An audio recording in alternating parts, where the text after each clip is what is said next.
Hello and welcome back. So this video is more chain rule examples. Okay, so let's jump right in. Trying to fix this microphone here. Give me one moment. Okay. All right, let's try this. Okay. Chain rule examples. Yeah. Chain rule is just chain rule is all over the place. So let's do some chain rules. Let's think of something like this. E to the x squared. Okay.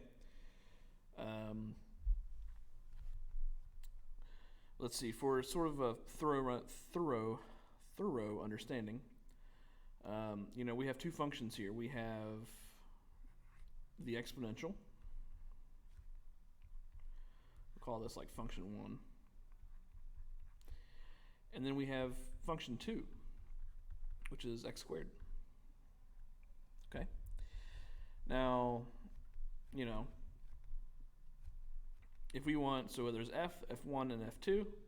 So if we want df dx, the form is going to be, well, f1 is on the outside, so df1, and now the input, the exponential here is not x, but it is a function. It's f2.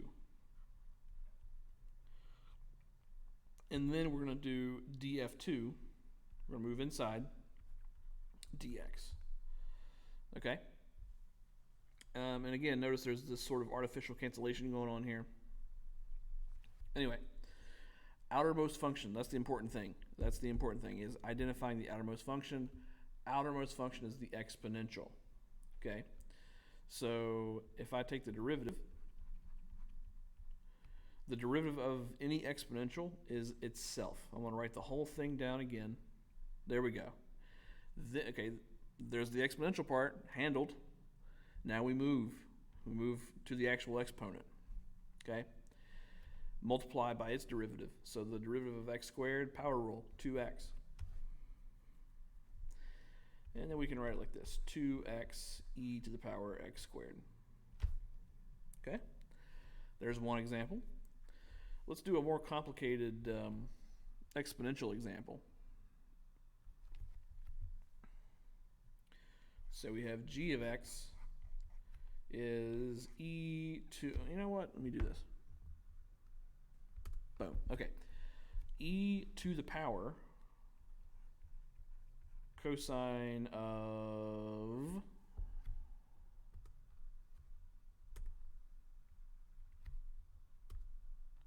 five x. Okay. So, what's the outer function? What's the inner function? Outer function is the exponential again. Okay, so the derivative of the exponential is always itself.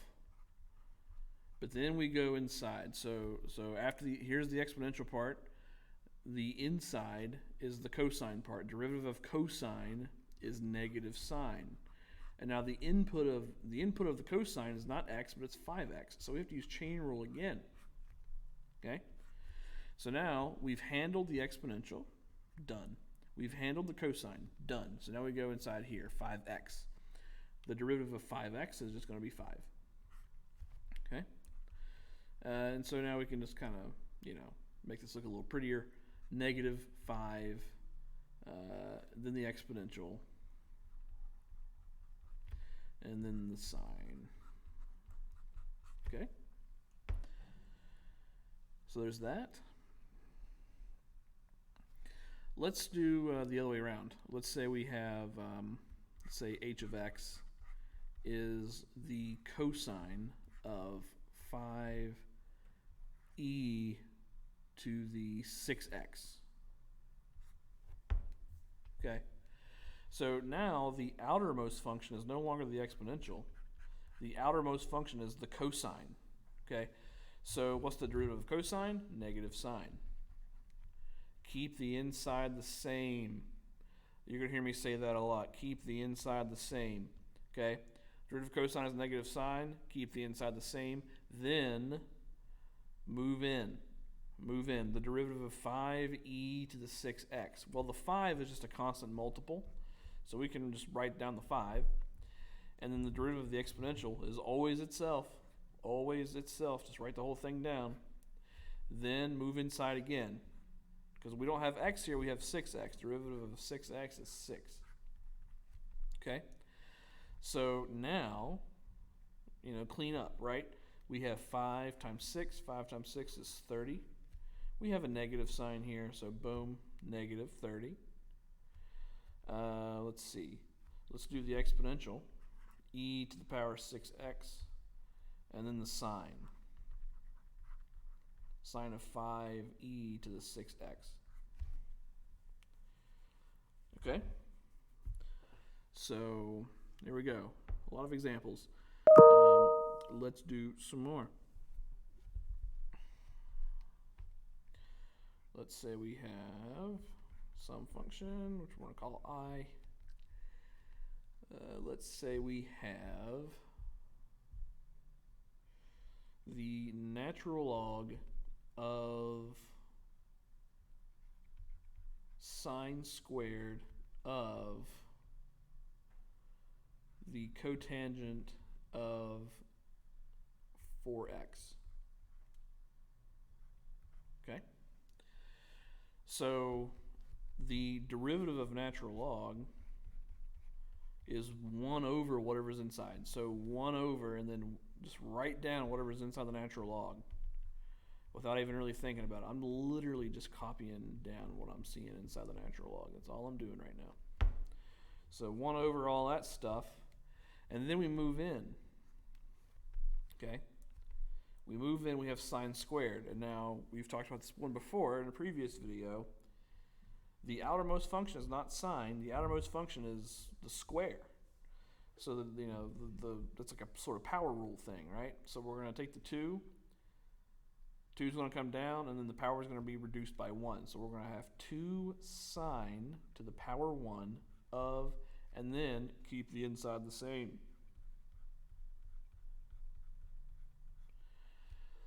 Okay, so okay, good. So we handled the power part. We handled this part. Now we move inside to the sine. Okay, derivative of sine is cosine. And then what's inside? Keep it the same. Cotangent 4x.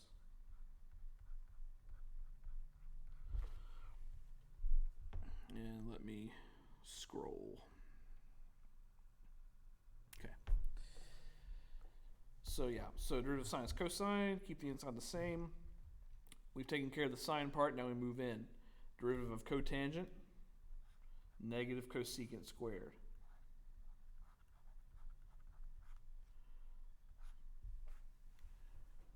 Okay. Derivative of cotangent, negative cosecant squared of 4x. And then we move inside one more time. Because it's not x in there, it's 4x. Derivative of 4x is 4. All right. And now, can we clean anything up? Let's see. We have sine of the cotangent of 4x. And then here we have 1 over sine squared of the cotangent of 4x. Okay? So we have 1 factor of sine in the numerator, 1 factor of sine, or 2 factors of sine in the denominator. And the insides are the same. So that's super duper important, right? If the insides were not exactly the same, the arguments, if they were not exactly the same, then we couldn't do any cancellation. But since it's the case, this is going to go away. And we're going to have only 1 factor of sine left in the denominator, which is nice. Okay, what else do we have? We have 2 times 4, and we have a negative sign here. Okay, so 2 times 4 times negative 1 is negative 8, so this is actually going to be negative 8. And then again, we still have the sign on the bottom.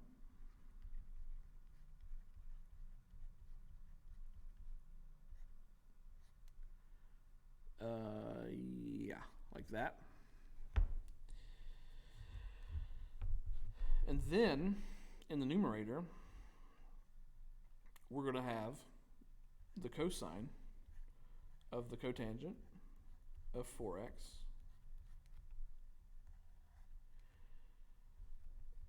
and then we're going to have the cosecant squared multiplied. Cosecant squared of 4x. Okay, cosine of the cotangent of 4x. Okay, and I'm just trying to make this thing as simple as possible. So let's take a look here. Hopefully we remember our trig, right? Look here. Look at right here. Okay. We have cotangent of 4x inside both of these. So we have cosine over sine. Cosine over sine is cotangent. Okay. So we wind up with -8 cotangent of the cotangent, that's pretty crazy, of 4x, and then times cosecant squared of 4x. So yeah, that's kind of cool, right? It's kind of a long expression, but it's still way shorter than what we originally wrote down. So some nice simplification happened there. Okay, how long have we been going? 11 minutes. Okay. I think I'll call it here. See you in the next video.